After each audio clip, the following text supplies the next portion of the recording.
What's going on, guys? How you doing? We are on part 3 of the video section, and we're talking about lasers. We're talking about a little bit about pyro. I feel like maybe this is gonna be the pyro section. I feel like they just kind of alluded to it a little bit, but then they forgot that they needed to trim the screens, so they went to that, and then we had to cut.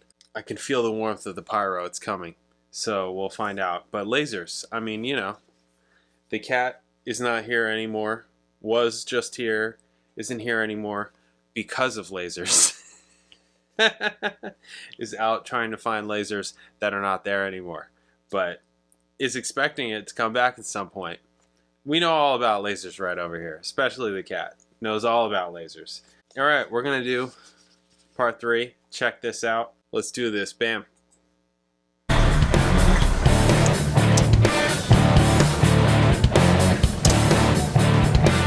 So yeah, while you guys were watching the big TV get built, we put together our little television studio back here. And what we do back here in the studios, we can, with this desk, control all the content that we want to the screens. So we bring all the things into the desk so that they're for Dave to operate, and he can decide when he wants to take those to and from the screen. So I do all the plumbing and wiring in the back and put together the system. So we're just powering up now. We'll make sure that everything's working. Go through a few of the cues, make sure that the playback decks are all locked together so that it all works as one unit. And then during the show, I sit over here and engineer.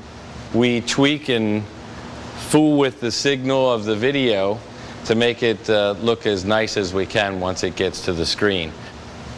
We have all the shading control is all done from here remotely. I have iris control. I've got a master black level that I can set for it. So we do all that on the fly, all while we're cutting the show.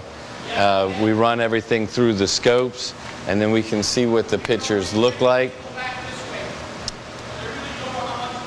So then we can adjust everything. So the idea behind what I do over here is to try to make it look like only one camera shot the whole event. So you don't want him to be one colored when he's on one camera and another color on another. Since we have 3 screens and at times we have 3 cameras on 3 guys, some tweaking happens while it's up there. We try to hide that in the light effects.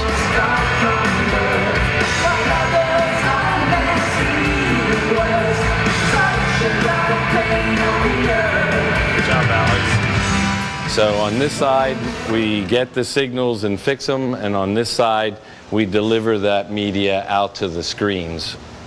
So then we do all the playback of what we refer to as the films, which are like Far Cry and Wind Blows and most of the newer stuff, because we want them to come out in a higher video resolution.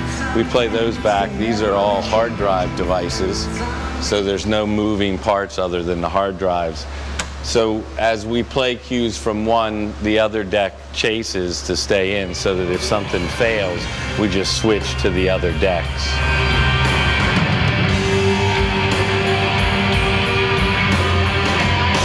The songs with lasers in, we try not to do a lot of bright video behind or any video at all, so that then the lasers don't get blown out by the screens. It gets pretty frantic sometimes when we're using every one of these buses. Like the way this relates to the screens, and in most situations we are able to, we run it so my monitor, this is the bank of monitors here that shows, everything that's going to the screens. These 3 represent the 3 screens that you see out here. Right now they're in red because the screen guy is leveling them, but this you would see corresponds to each one of the 3 screens. So I know what's on the screen at any given moment. These are my 3 cameras with people, my 4 cameras without people. This is the Do-Re-Mi, the hard drive playback. And this is the Catalyst down here, which is another, it's a Macintosh-driven, Macintosh-based media server from high-end systems, right? And these 2 large monitors are basically represent the center screen, preview and program. I only have preview on the center screen. Every time I select something on the bus below, I just have to trust, you know, that I've done the right thing, you know, because I can't double check it anywhere. And this row of buttons here, this middle row, is memories, where I can put up, you know, 3 different cameras and change any 3 different cameras to the screen, or if I want just all of one camera to the screen, or all of another camera, or if I want the middle one separate from the outside too. And it's basically what I use to make quick changes, things like that. But that's what these buttons are, memories.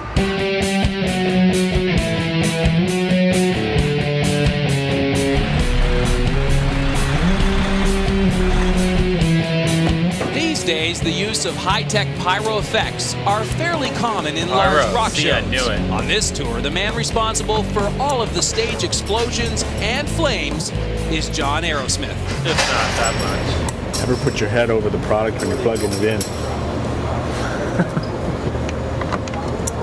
Just in case it goes off. Could be bad. Well, on this particular tour, when we started rehearsals, Howard Ungerleider and I had a chat about what he had in mind and what I had in mind. And, you know, I'm a big Rush fan, so I knew the music. And we just came up with a plan, and off we go. These are the Dragon heads.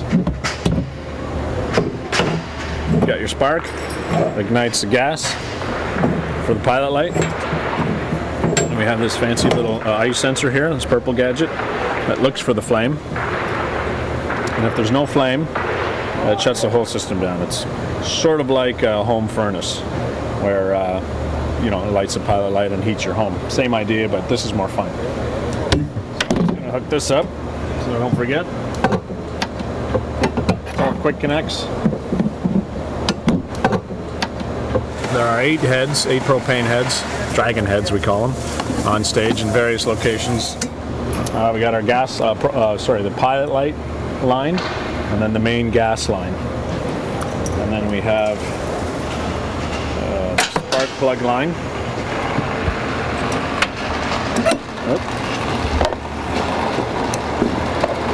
And then the DMX line, which runs the control for all the brains and whatnot, so it knows what it's supposed to be doing. And that's that.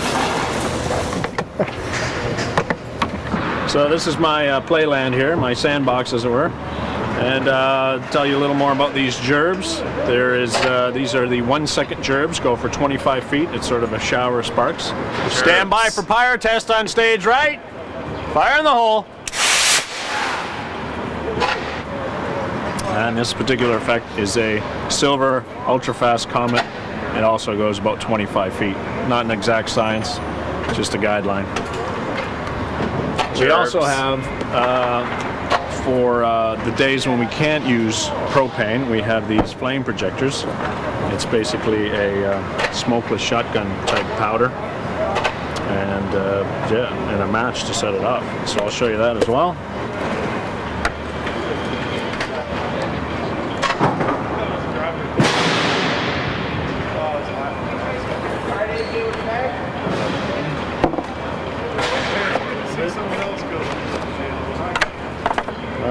This will be warm, so you might want to step back just a hair.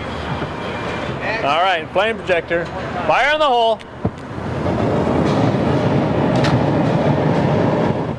Safety-wise, probably the most important thing is common sense, really.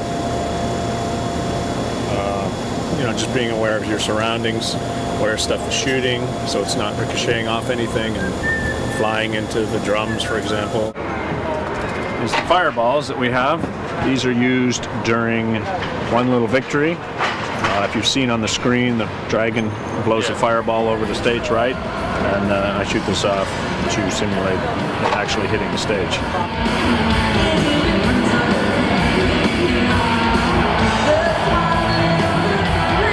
There's a lycopodium powder inside there, and underneath at the bottom there's a black powder lift charge to send it upwards.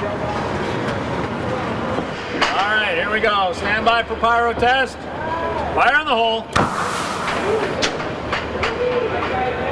A good night is when everything shoots and no one dies. That's a good night.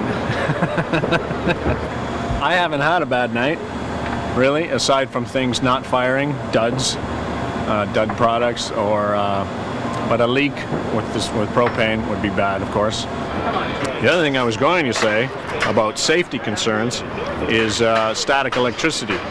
Very bad.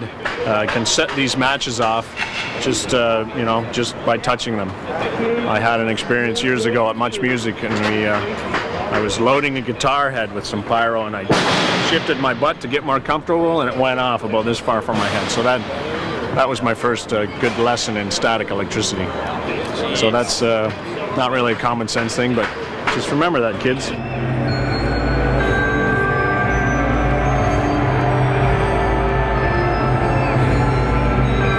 That magic moment for me is the roar of the crowd, when the kids are just in astonishment over the big Pyrotechnics show.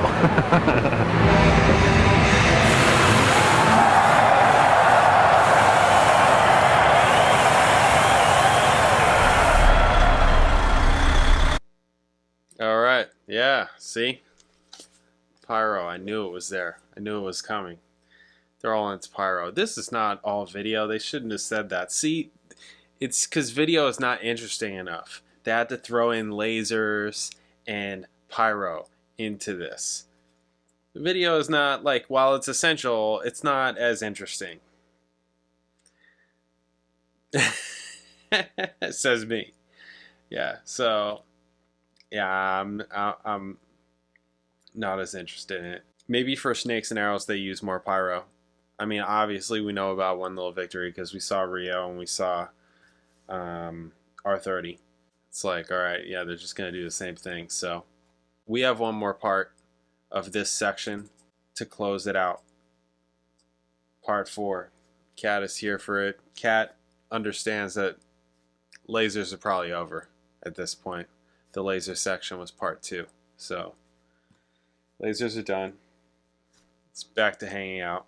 Okay, hope we'll see how they tie this all in and kind of do controls and all of that from the Zamboni room. All right, I'll catch you in the next video. Thank you. Bye.